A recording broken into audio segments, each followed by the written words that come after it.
Rolling out of the Dunedin sheds comes New Zealand's latest steam locomotive, the latest and the last. She was built in '56, and we'll make no more like her, for the days of steam are passing.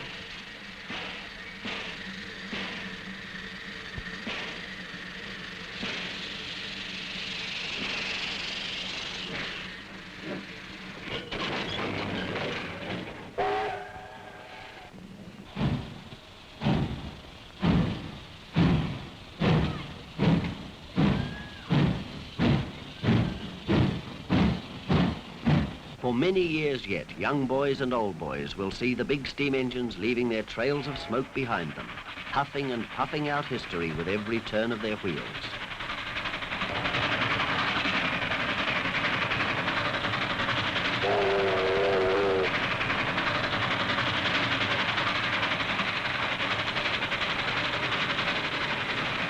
"50 miles an hour across the plains, and the Red Indians are far behind."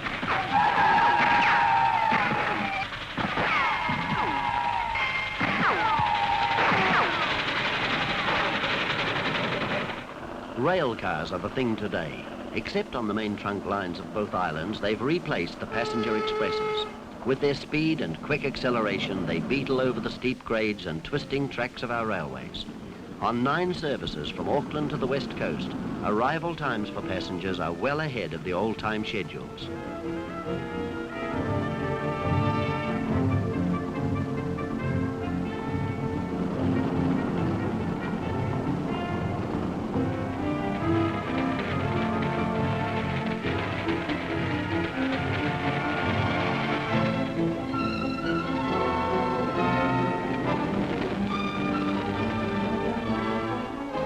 Journey's End is the smoke and steam and bustle of the shunting yards. Amid the complicated tangle of rails, engines and wagons, there's a never-ending job. Breaking up trains and putting together new ones goes on night and day.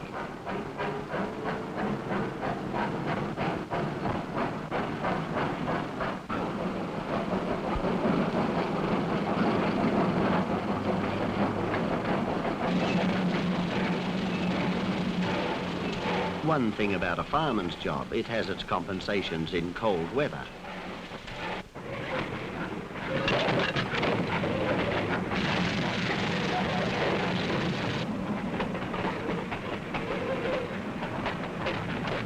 Up and down the country, the old engines, the Cs, the WWs and the BBs, push and haul the wagons. But they're wearing out, and diesel shunt engines are taking over.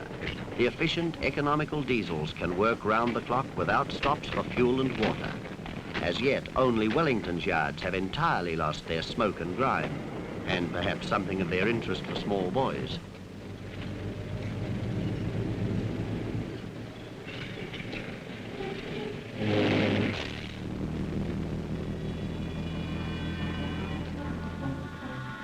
Carrying is the railway's big business.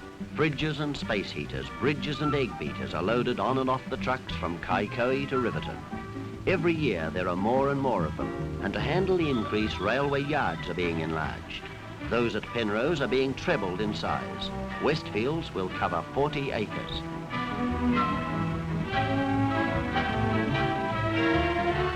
New wagons for the new yards are trucked from shipside to workshop. Prefabs, they are assembled in the local railway shops. 2,300 of these have been ordered, and every one will be needed to deal with the ever-increasing goods traffic.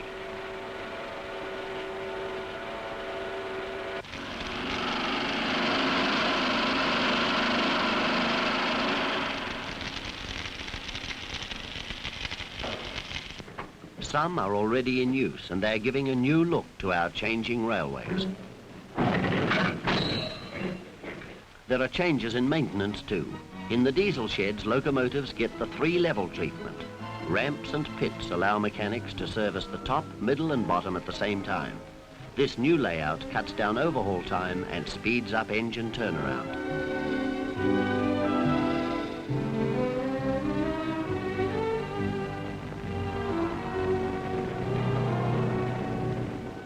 This goods train has started the long haul down the North Island from Auckland. It will stop at stations and sidings, pick up bulldozers and razor blades, swap razor blades for sheep and sheep for onion plants. carrying the produce of half the island to the ports, and the tireless diesels will pull the wagons all the way.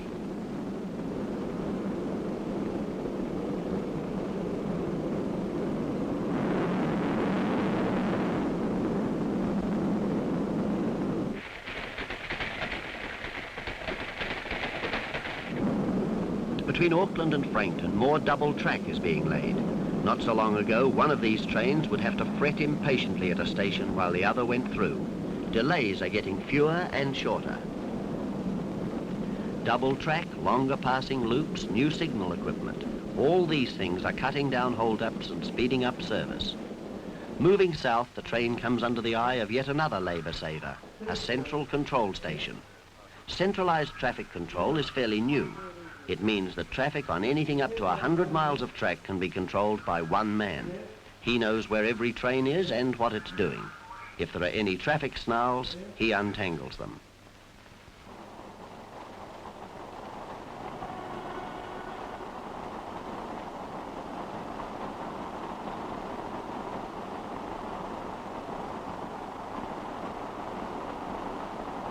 Through the King Country and south to the Raurimu Spiral. The passenger expresses pant through here at night.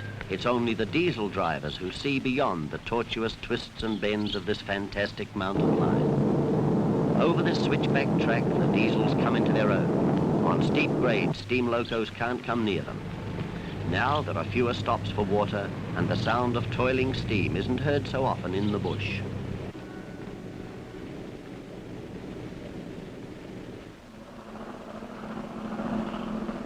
Leaving the spiral behind, the train crosses the flats, then swings over the great viaducts.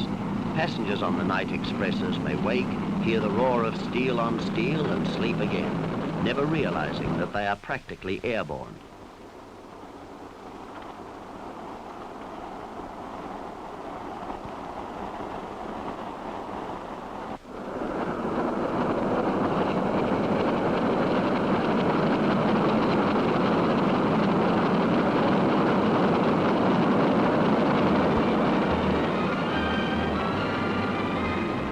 A lot of country has been left behind as the train moves south towards Wellington, towards the port. The railways are keeping pace with the growth of New Zealand. The hum of the diesels is the sound of progress, ending the steam era on our changing railways.